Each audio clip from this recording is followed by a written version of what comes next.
nervous to go into the middle. To the middle, I know. To sit on the edge. Just squish it. I know, we should interested about this. Yay. So these are mapachos for you guys. Mapacho. Can you like them? Yeah. So just the thing with mapachos, I'll just kind of go over it. It's, you don't actually want to inhale it. They use it just to blow away bad stuff. Not very much they inhale it. I would say during ceremony or if it's like intense healing. Is it like for a smudging type? Exactly. So they just, it's for getting away bad energies. I'll actually show you. Sorry. Hi, how are you? I'm doing good. How are you? Good. Good. I'm Ashley, by the way. Hi, Ashley. I'm Michelle. Nice to meet you. Nice to meet you too. Yeah, that smell is amazing. Yeah. Yeah. So it's from this. This is mapacho. This is real jungle tobacco. Gotcha. And it actually, you know, it's such a different culture. Like we think of smoking as a very social thing. Tobacco down there is straight healing. They use it in ceremony as well, just straight tobacco juice, and they actually shoot it up their nostrils for a strong purgatory effect. Wow. So when you get, I'll explain. It's very interesting in the Amazon. Yeah, yeah. Yeah, with the Amazon, it's more like heal, heal, heal, and with purge, purge, purge. And it's very physical, but then it gets you on every level. Like swallow the smoke, then you would be able to purge and get your experience heightened. So I think with our cigarettes, there's about 40% tobacco, and the rest is like unknown junk. Wrap. Yeah, that you don't want in there. And it's also our way for using things. We use things as a lot of times as a crutch, nervous habit, social thing. You know, there it's like everything has a purpose. If they're gonna drink, they have a purpose for drinking. There's healing to be done. If they're gonna smoke, there's a purpose. There's soul playing. There's healing to be done. There's energy to be cleared.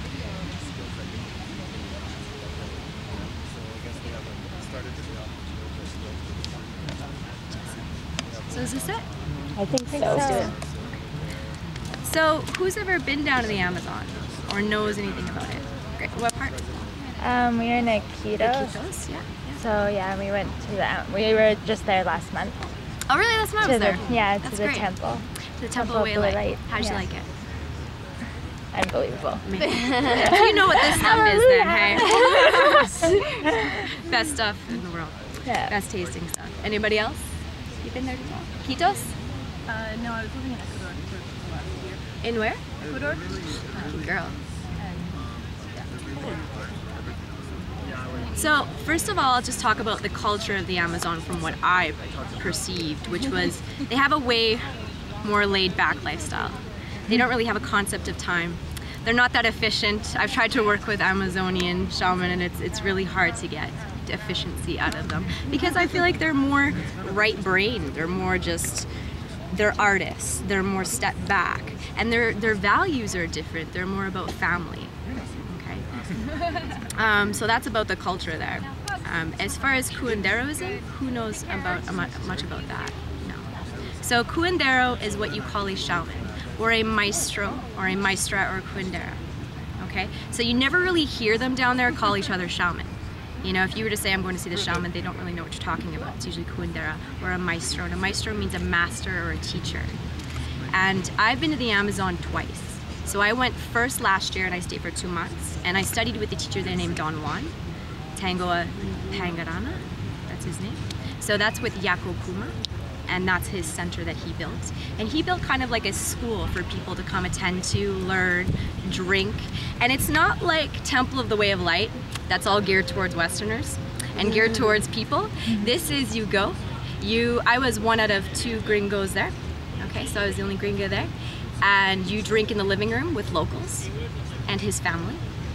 And it's no foo-foo, you're gonna get an experience type of a business. It's really, really healing and it's a lot of work.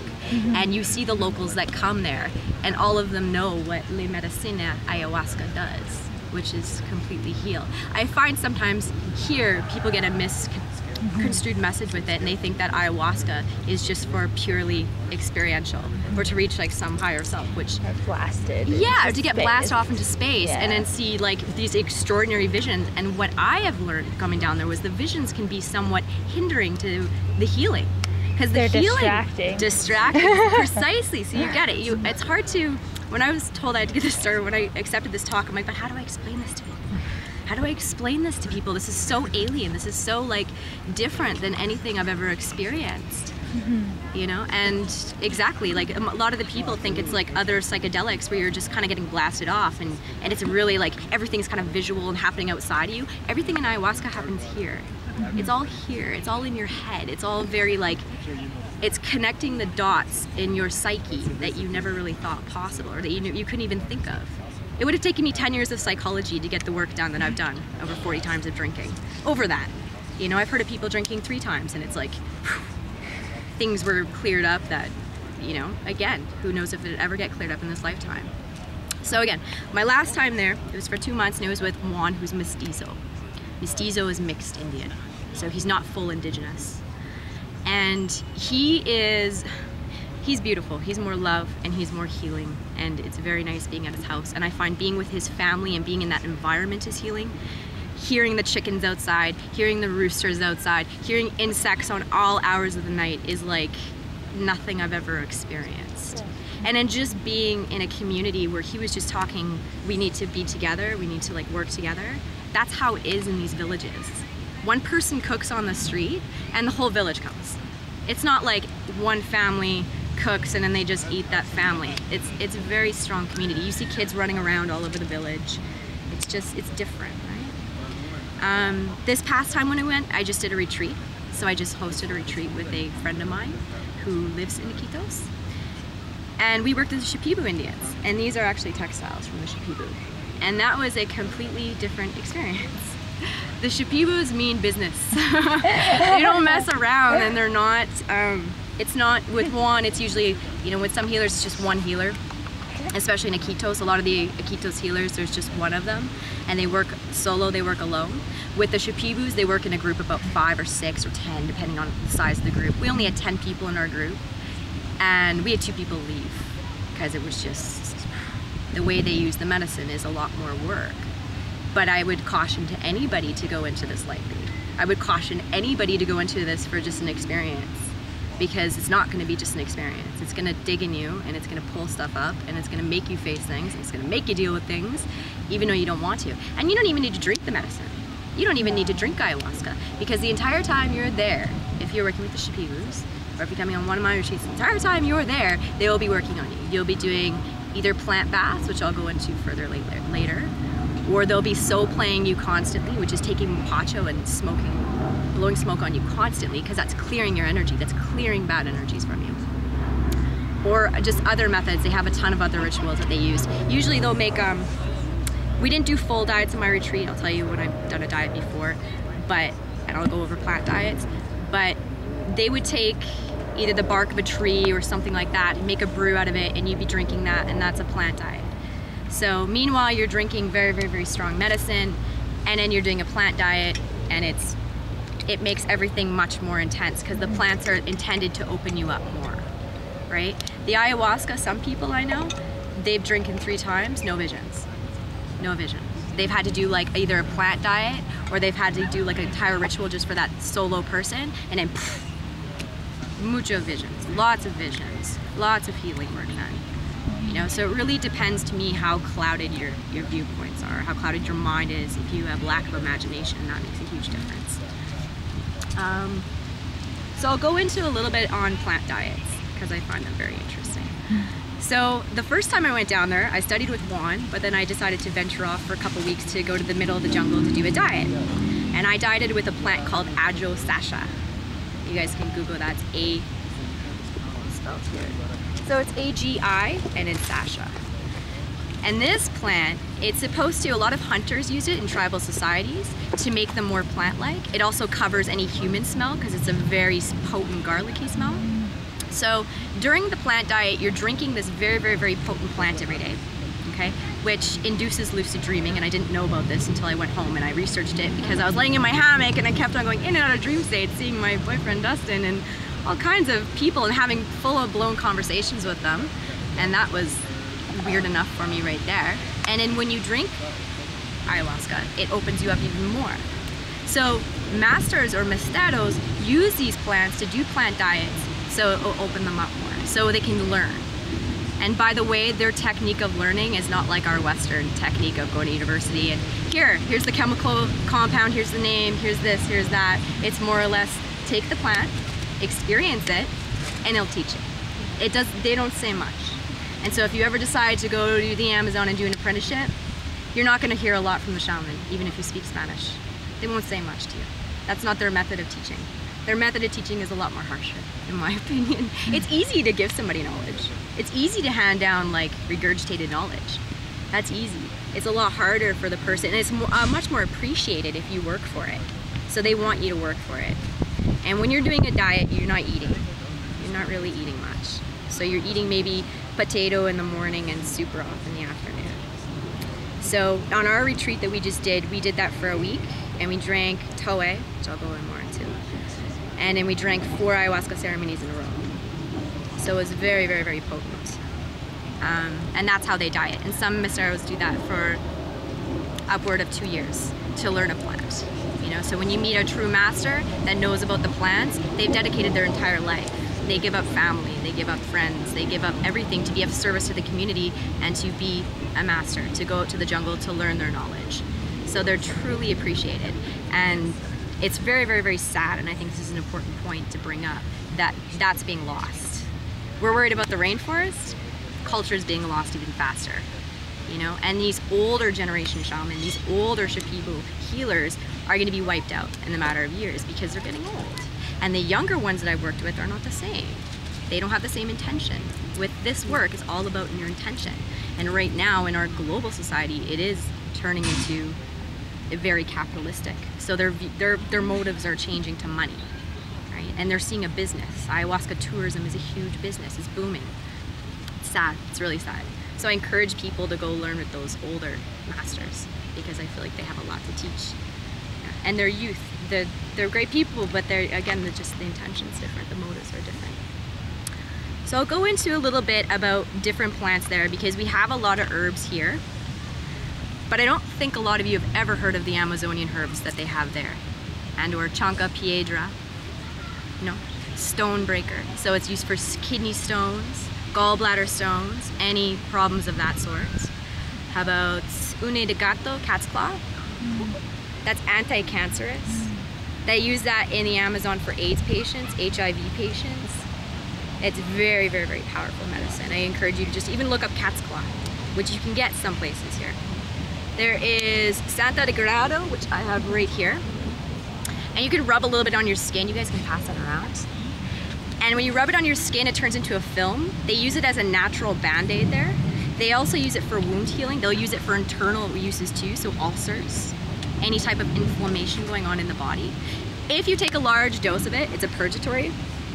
So you need a lot of water with it. And then it's gonna make you purge really hard. But that's about 2 ounces of it. Okay. What else is there? That's about it. And I'll just go over some of the plants that Juan used the first time I was there and he used to heal. So I went there, and I think it's important to note, like, I didn't get my menses for 3 years. So I went there and I was quite, like, I had a lot of issues and I was like, okay, I want healing. And that's how I started to learn was, I want healing, can you help me? So I wasn't looking for a retreat, I was looking to be healed. And he gave me a couple things.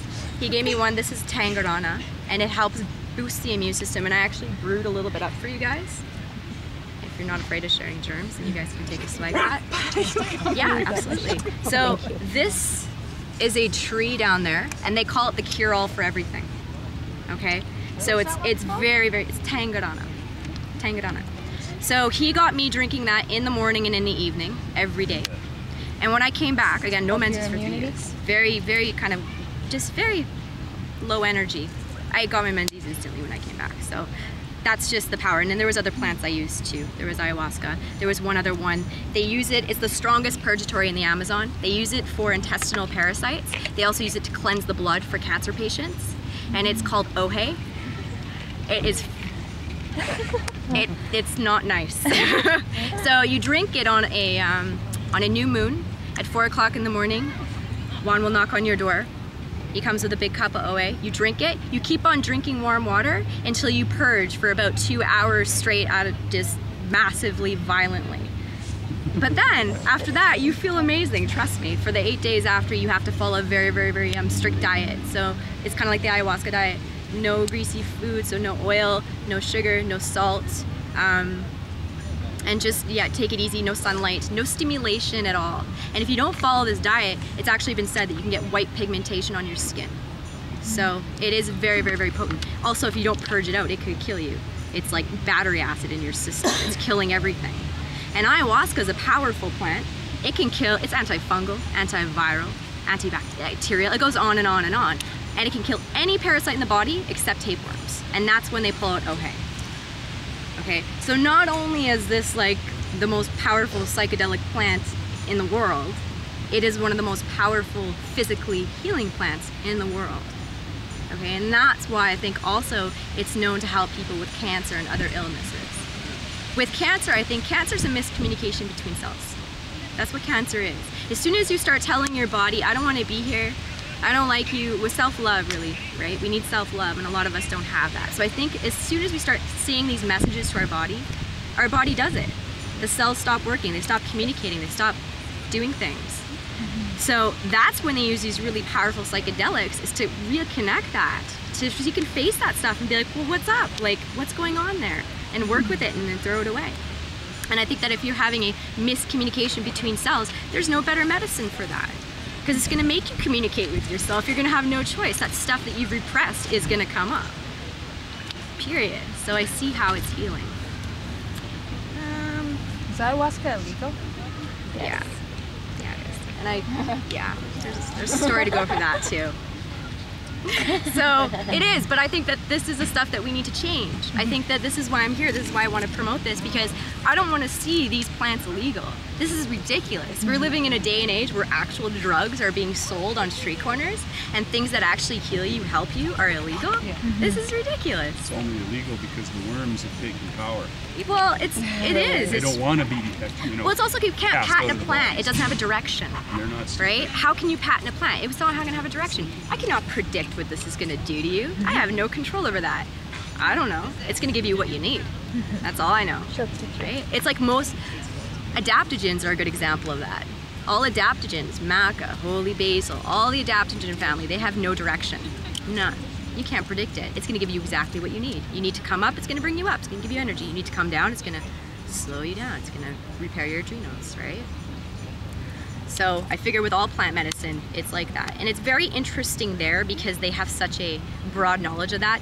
Living with Juan, who's a, you know, non-educated, you know, not primitive, is supposed to be not very smart, he was brilliant. And the stuff that he knew, I did a degree in holistic nutrition. I've worked with naturopaths. He blew them out of the water. He blew them out of the water with his knowledge. And I couldn't even speak Spanish that well, so I couldn't even grasp a lot of it, you know? Next time when I go back in January, I will be fluent. I will be fluent. So these people have a lot of knowledge, and not just about, you know, herbal medicines, their knowledge of even food, on how food heals. There was one time I was sick with a parasite. First thing he did in the morning was blend up a whole bunch of papaya. Well, guess what's anti-parasitic? Papaya, right? There's other plants they use down there too. Malva, which we have here as mushroom or marshmallow plant. I don't know if we can get it, but you should be able to brew it in whole leaves. I think we can only get it in dry form. But when you have it in whole leaves, you just basically break apart the leaves, put it in cold water, and it turns into like a gel. And it coats your stomach, so it's really, really good for any inflammation, Crohn's, anything like that. So there's so much of this knowledge out there, people just aren't seeking it. And it's really in your backyard. Like, there's so many other things we can use. As far as plant baths, that's another thing they use. And it's a ritual, and it's also, it's something they use to cleanse you of bad luck, bad energy. They figure that the pores of the skin are very, very important to get things through. So you can always do vapor baths as well. Sometimes they steam plants, and then you sit in front of the pot and you get those vapors from that plant inside your body. And I was like, how does that really work? Come on now. But it does, it totally does. You totally feel the plant in you. There's been times when I felt like funny after doing that. More of in that spirit of that plant. I had patches exactly on my joints. Yeah. And they were like red, and they were like circular. Did they suck on you a little bit? No, that was just from the flower bath. And it Yes. was like on my knees, behind my knees, on my foot, and on my shoulders. So the flower baths, they normally use flowers, but they can also use plants like Ajo Sasha, the one I did a dieta on. There's numerous amount of plants they can use. I know one flower bath or one plant bath can use urine. And it's true though, if you do any research on the web, urine has a whole bunch of medicinal properties to it on the skin. I never knew that until I went down there and I had to come home and research it.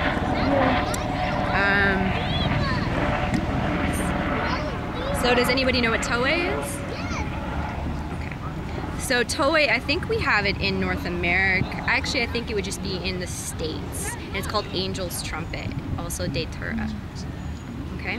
So we worked with Toei on this one, and this was my first time. And we worked with a Toei master on this. So he was a Toei maestro, so I trusted him with it, and I trusted the participants with it. And all it really does is induce kind of a dream state. It induces kind of a dream state where your dreams are really, really vivid. If you take a full dose of it, it can induce like a 3-day, very, very, very powerful experience. I've heard of experiences where people see dead relatives coming to them, or they see visions of the future. So in the Amazon, it can be used for good things. It can also be used by brujos. I'll go into what a brujo is. A brujo is, in the Amazon, if you ever go, that's negative, that's a witch. That's more of somebody using that power for a dark purpose, which is a very big reality in the Amazon. A lot of the people that would come to wands to get healed, a lot of the locals, they were brujo attacks. They were something that, a spell or something that had been put on them. And it took me a while to go down there and like, you know, I'm a Westerner, so my logic kicks in. I'm like, how can that be? How can that be? But it's that way of life there.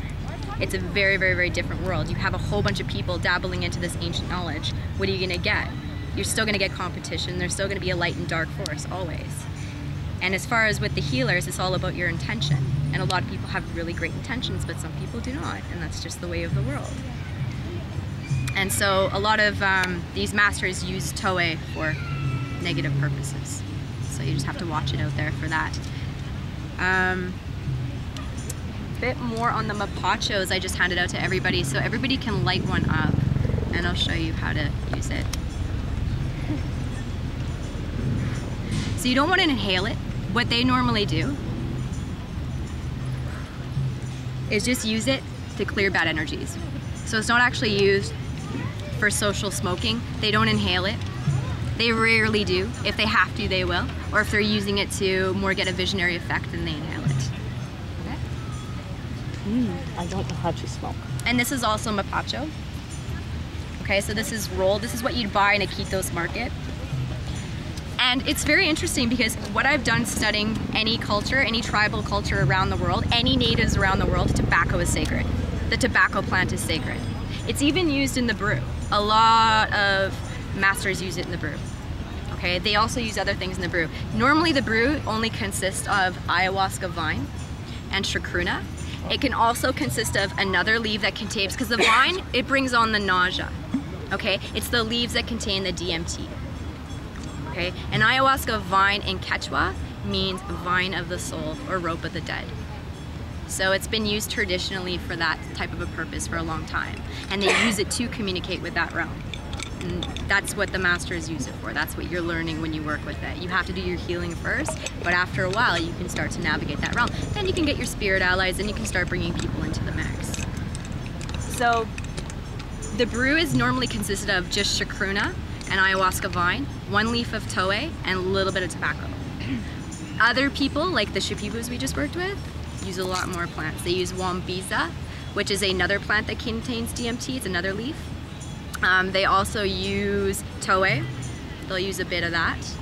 And they can use a few other, but it's not typical, and you don't want too many in the brew. From what I experienced, I worked with a curandero that used 29 in a brew, and I didn't like it. It was almost like a confusing experience, you know, because you got too much going on. There's too many energies, there's too many spirits.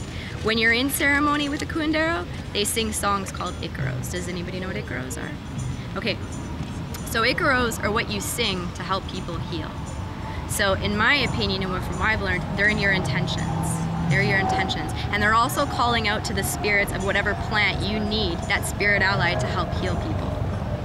Okay, so say I'm working with Tangarana and I'm trying to heal with that. Well then when I get called up for my healing, my icaro is going to be towards Tangarana to help me, right?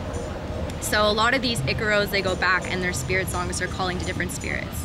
And it was very interesting working with Juan, who's mestizo, whose Icaros are really, really nice and they're kind of like soothing, to working with the Shipibus, who are like, they kind of dig in you more.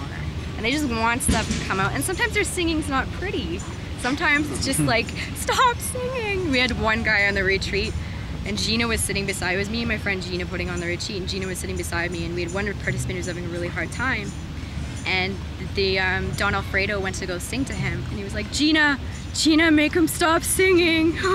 So it's not always pleasant because they're trying to get stuff out of you. It's all out of love though, it's out of a good purpose, but it's not always pleasant. Yeah. So I think that's about it. Does anybody have any questions? Yeah. Shoot. No, please, like join in on a conversation. I hate talking. Thinking about the diet. Yeah. Beforehand, so you got to go through cleansing, right? No Yeah. caffeine, no alcohol, just natural foods. I would say the diet's more important after. From what I've learned, it's the spirit of ayahuasca that's healing you, and you're showing respect to it. So the day following after you drink, and if you ever go down there and you work with them, every maestro is different. Every curandero is different. Everyone is different. But the one that resonates with me the most and my teacher is Juan. So he says that the day after, the spirit of ayahuasca is still in you, and it's still in you for 24 hours. So you diet that day and you eat only bocachino, which is a vegetarian fish. Okay, they want you to eat vegetarian fish always, if you're dieting, and potatoes, yuca, and vegetables, and that's it. Okay, and you can also drink, they give you a lot of garlic lemonade in the morning. So they chop up garlic with some lemon just to cleanse out the liver, cleanse out what you've just been through. Okay. Do you recommend going with the healer? I mean, I was just thinking Yeah, absolutely. it up. Yeah, I can, well, we do retreats and I work with a couple different people. So I can recommend you that way, or I can just send you to the right place to go if you just want to kind of live with a family, get an authentic experience, you know, and it's not about a retreat, it's just about actually experiencing the culture, which to me resonates with me more. That's why I chose that route. So how do you, we just stay in touch with you? Because I'm planning to be traveling in January. Yeah, absolutely. So I would give what you my contact. I actually forgot my cards because I'm scattered. Cool, yeah, I'll just write it down. Absolutely, and keep in touch. And how did you, like, with all learning all of these amazing things from the Amazon specifically, how do you bring that back to a place like Calgary? Hard. Yeah. It's hard, you know, it's like reverse culture shock. I was so depressed when I came back, and every time I think it's going to get harder and harder. In January, I'm going to go back for 6 months because I got a calling to learn. It was like, there was no question about it anymore. I need to learn this. I need to learn this. I was going to go back to university. I got accepted to university this year, and I was like, no, I need to go back. Because the university is going to be there always. Yes. It's going to be there always, but this knowledge, it's so, I can't even put it into words, because when you go there, it's just such a different world. And the world that they exist in is so magical. It's so beautiful. And it feels right to me, right? So I have to follow my heart and kind of go in that direction. And so I'm going to go back and I'm going to learn more. Yeah.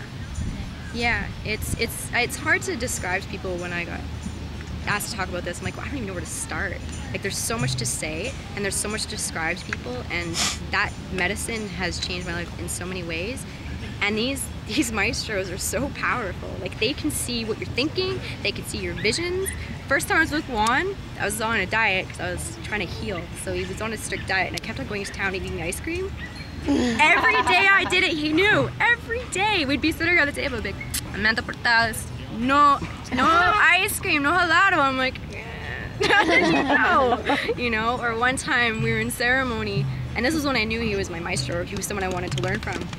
We were in ceremony, and I had to go outside to go to the bathroom and do my thing, and I was looking out into the trees, and I'm in the middle of the jungle, so this is a probability of could happen, and I see a puma, like, walking towards me. So I'm a little Westerner from Canada, and I don't see pumas, so I ran back into the hut and kind of sat on the floor, and he called me up for healing, and he was like, silly Amanda, so scared. And I'm like, what? And he's like, the puma's not gonna eat you, he's protecting the house. And I was like, and all I could say was, how did he know what I saw? And I was saying this to everybody, I'm like, how did he know it? Like, because they're translating. I'm like, how did he know what I saw?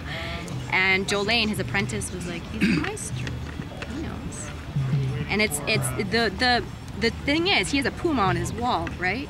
He is called the Black Puma, Juan is. With shamans, what I know now is they can shapeshift. They can shapeshift. They're not always in that single place. And I don't know how to describe it to you, but it was so, that like shocked me to a T. There's been other experiences I had that just confirmed that this isn't a joke, that these people exist in more of a reality than we do. And if anything, we've been diluted of some really ancient, powerful knowledge. It's been diluted and it's been kept from us. You know, it's been very, very, very hidden, and for a good purpose. For a good purpose. If we only knew how powerful we were. Yeah. For Good the batteries. good. Yeah. Yeah, so things would change here. So I encourage everybody to go. You don't need to go and drink. You don't need to do that. You just go. Just see another way of life. Because we can really, I don't want to run away to the Amazon. I want to, but I know that that's not the right thing to do, because there's beautiful, this is beautiful land here as well. I want to see an integration between there and here. And there's no reason why that can't happen. There's no reason. We have such beautiful land and we have such beautiful resources here. And they got stuff to work on there too. They're highly polluted in Iquitos, highly. They don't know, they don't have a simple concept of like, they buy their water from Coca-Cola. They don't know how to like, you know, integrate fundamentals of like permaculture into their society. And if they did, wow, they would be like, that would be a golden place to live. But they do have their issues too, and I think that we just should go there and look at the positive of there, come back, bring it here. Again, they should come here, look at the positive of here, go back, bring it there. So we're just constantly integrating the two. Yeah, very cool. Yeah. Yeah. Any other questions? Are you going to have like a practice here or teach people? I would love to. And it's the thing to be a maestra or curandera, it's years of studying, it's hard. I don't like taking that. I hate it. I absolutely hate it. When I go up, I'm I thought it didn't taste so bad the first time I did. I'm like, oh, this is fine. Yeah. 7th ceremony, this is the worst thing I've ever Oh yeah, it gets worse. Like I've drinking 40 times. I'm just like, I can't do this, I can't do this. No, it's disgusting. It's the worst, and it just gets worse and worse. And my maestro, he only takes like a little swag, and then you hear him just like for about like half an hour after, and I'm like, oh this god. One guy in our retreat was taking like full cups, like 3, 4 cups. Yes. A ceremony. There is What is he Shipibo? The Shipibos work different. They're more like, they love the medicine. No, this was like, He's he was from Toronto. Oh wow, jeez. Because he was wanting to be that makes blasted, sense. is what That makes he sense. had different expectations. That's a different way of using it, and I'm not going to say that that's wrong. He I'm learned. just